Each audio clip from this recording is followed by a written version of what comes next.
आज हम देखते हैं बलून को नीचे गिरते देख योशी का भाई जल्दी से उसे कॉल करता है। योशी ताइचू को लेके अपना शहर घुमाने निकली थी। इमरजेंसी पड़ने पे उसे वो वही छोड़ आती है। वहाँ फैन को ये एक रोमांटिक एडवेंचर लग रही थी, लेकिन रिंग खोने की वजह से शान थोड़ा अपसेट हो जाता है। इस हादसे की वजह से फैन को कोई डाउट नहीं रहता कि शान उससे खुद से भी ज़्यादा प्यार करता था। रिंग का खो जाना उसके लिए कुछ मैटर नहीं करती थी। 2 दिन पहले उसे शान से अभी शादी करने में ऐतराज़ थी, लेकिन इसके बाद वो उससे शादी के लिए राज़ी हो जाती है। शान उसे गाड़ी में जाके बैठने के लिए बोलता है। उसे अब बलून की ओनर से बात करना था। वह योशी को आते आते वही रिंग देखने को मिलती है। हीरे की अंगूठी थी तो बेचने पर पैसे भी अच्छा खासा मिलता। फिलहाल वो उसे अपने अंगूठे पर पहन लेती है। वहीं से शान आ रहा था। उसे देखते ही योशी पकड़ लेती है। पिछली बार तो योशी बेवकूफ़ बन गई थी, लेकिन इस बार उससे पैसे लिए बिना उसे नहीं छोड़ती। ऐसे में उसे अपने भाई का फ़ोन आता है। अब उसे थोड़ी ना पता था उस बलून में शान उठा था, तो वो बेझिझक उस बारे में अपने भाई से बात कर रही थी। तभी शान उससे पूछता है वो बलून उसका था। योशी गर्व के साथ हाँ कहती है, लेकिन जब उसे पता चलता है शान के साथ क्या हुआ था, तब वो नीची आवाज़ में बात करने लगती है और रिफंड देने की भी बात करती है। शान अपने रास्ते जा रहा था, लेकिन योशी को अभी भी उसके कंपटीशन में हारी हुई पैसे शान से वसूल करना था। तब शान भी क्या करता, पुलिस में कॉल करने जाता है। योशी डर जाती है। वो उसे थोड़ा ज़्यादा रिफंड देने की बात करती है। शान कहता है उसने आज तक उसकी जैसी बेशरम लड़की नहीं देखा जो कि पैसे कमाने के लिए कुछ भी कर सकती है। योशी को भी गुस्सा आ जाता है। वो कहती है एक तो उसने रॉन्ग नंबर दिया था और दूसरी बात उसकी बलून कभी ऐसे गिरती नहीं। कहीं उसे ब्लैकमेल करने के लिए उसने खुद ही रस्सी को काट तो नहीं दिया था। योशी उंगली उठा के बात कर रही थी तो शान उसके उंगली में अंगूठी देख लेता है। उसके पूछने पे योशी कहती है वो रिंग उसी की थी।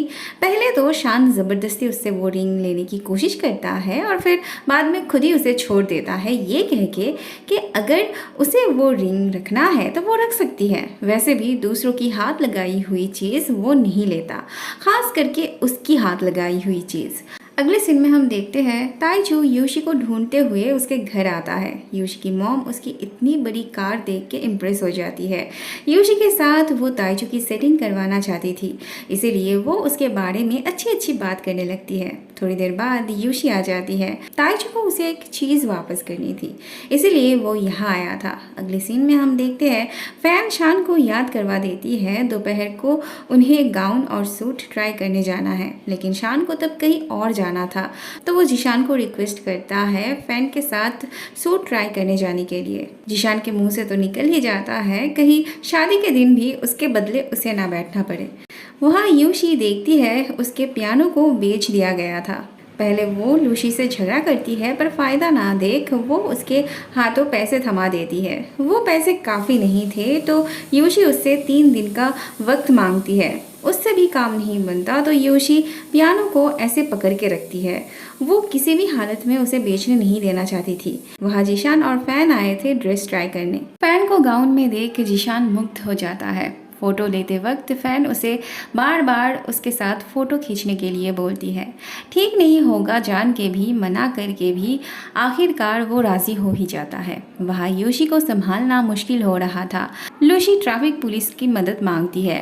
तब वो योशी के मॉम को कॉल करके बुलाते हैं। योशी का भाई आके लूशी से कहता है वो योशी को बिल्कुल भी पसंद नहीं करता, लेकिन वो उसे इस तरह से नहीं देख सकता। योशी के भाई के पास जितने पैसे थे वो सब लूशी को दे देता है, लेकिन उतने पैसे भी काफ़ी नहीं थे। तब योशी की मॉम भी अपने पास जितने पैसे थे वो लूशी को दे देती है, फिर भी वो काफ़ी नहीं थे। उनका कंसर्न देख के लूशी को भी मन नहीं कर रहा था इतना कठोर बनने की, पर वो भी क्या करती, पहले ही उसने पियानो के लिए पैसे ले रखे थे।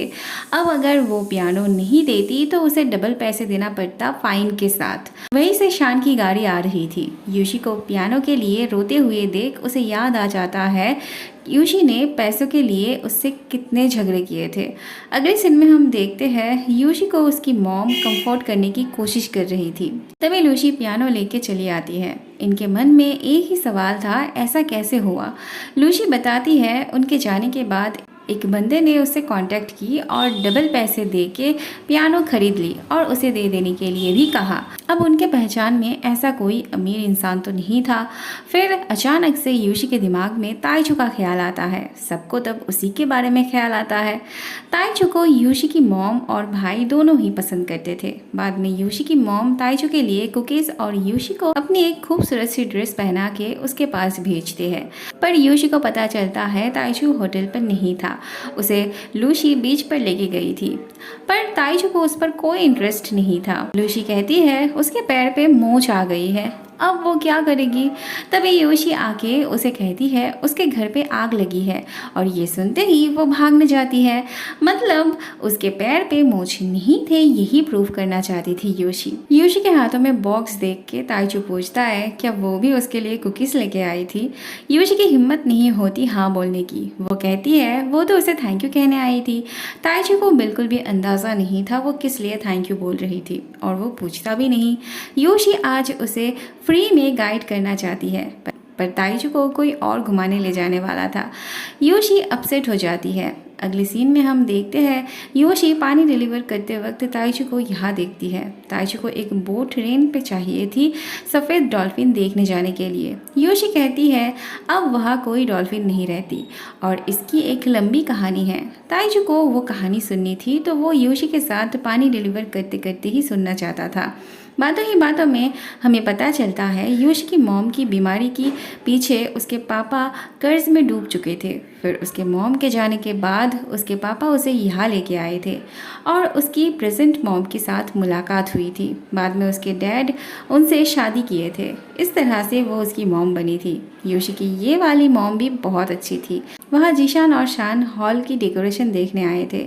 शान को पता चलता है जीशान ने सब फैन के पसंदीदा अनुसार डेकोरेट किया था। उसे ये भी एहसास होता है उससे ज़्यादा जीशान फ़ैन के पसंद नापसंद के बारे में जानता था। फ़ैन भी यहाँ आई हुई थी। वो शान से रिहर्सल करने के लिए बोलती है। उनके रिहर्सल के वक्त जीशान को याद आता है बचपन में उसके मॉम डैड के गुजर जाने के बाद शान के पापा ने उसे अपने बेटे जैसे बड़ा किया था। उसी दिन उनके घर के सामने फ़ैन बेहोश पड़ी थी। जीशान उनसे रिक्वेस्ट करता है उसे भी घर ले चलने के लिए, पर फ़ैन जब अपनी आंखें खोलती है तब वो शान को अपने सामने पाती है। दोनों में दोस्ती हो जाती है और जीशान ये देख के पीछे हट जाता है। इससे हमें पता चलता है जीशान बचपन से फ़ैन को पसंद करता था, उससे प्यार करता था, पर क्योंकि वो शान के पापा की तरफ ग्रेटफुल था इसीलिए वो कभी शान और फ़ैन के बीच नहीं आया। अगले सीन में हम देखते हैं मिस्टर टैंग बहुत सारे लोगों से पैसे उधार मांगते हैं पर कोई भी उनकी मदद करने के लिए राज़ी नहीं होता। तभी उनके फ़ोन पे शान की एंगेजमेंट की मैसेज आती है। उनके दिमाग में तब ये चलता है कि अगर शान हमेशा के लिए गायब हो जाए तो उनका होटल भी कभी बंद नहीं होगा। सुबह सुबह वो शान के एंगेजमेंट हॉल पहुंच जाते हैं, पर इनविटेशन कार्ड ना होने की वजह से उन्हें अंदर जाने नहीं दिया जाता। वहाँ शान फैन से ये कहने आया था कि वो उसके लिए रिंग लाने जा रहा है। जीशान उसकी तरफ से जाना चाहता था पर शान को उनका रिंग खुद ही लाना था।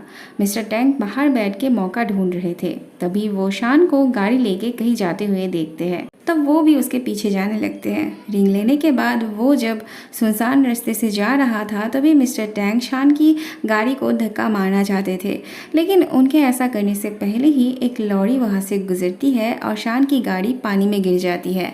यहाँ सब शान का इंतज़ार कर रहे थे। बहुत टाइम हो जाने के बाद भी जब उसकी कोई खबर नहीं मिलती तब सभी परेशान हो जाते हैं। वहाँ सारे गेस्ट भी अपना पेशेंस खो रहे थे। जीशान हर वो जगह फ़ोन करता है जहाँ से उसे शान की खबर मिल सकती थी। अब कोई रास्ता ना देख शान की पापा जीशान से कहते हैं वो जाके गेस्ट से कहे एंगेजमेंट कैंसिल हो गई है। जीशान रीज़न के तौर पे शान की तबीयत खराब होने का बहाना देता है। अगले सीन में हम देखते हैं अभी तक शान के बारे में कोई खबर ना मिलने पर ये सब परेशान हो रहे थे।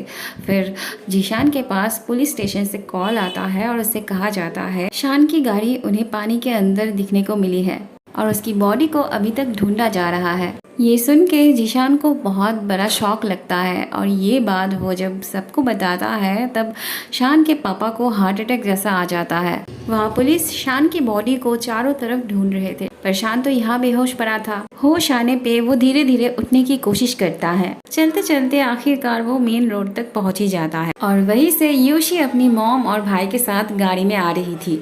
शान का अचानक से गाड़ी के सामने आ जाने पे वो तीनों डर जाते हैं और योशी बहुत मुश्किल से अपनी गाड़ी को ब्रेक लगाती है। शान बहुत ही कमजोर था इसीलिए वो खुद ही उसके गाड़ी के सामने बेहोश होकर गिर जाता है।